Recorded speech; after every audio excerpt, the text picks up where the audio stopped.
guys, sumapoy pa oh. Ayan mga napag-ihaw oh. Pati ibabaw. Ganyan pag nag-ihaw guys. Ganyan mag-ihaw ang manginakal ng baboy. Ano yan guys, so baboy damo. Nahuli namin sa bundok. Ayan, nag-ihaw.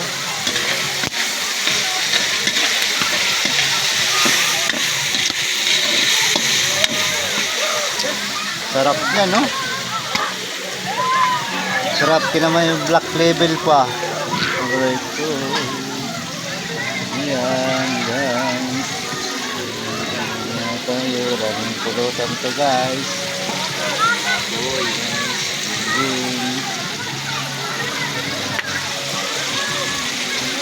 Yan na. Pansit. Aray ko. Aray ko. Puputok na. Aray ko. Hindi na.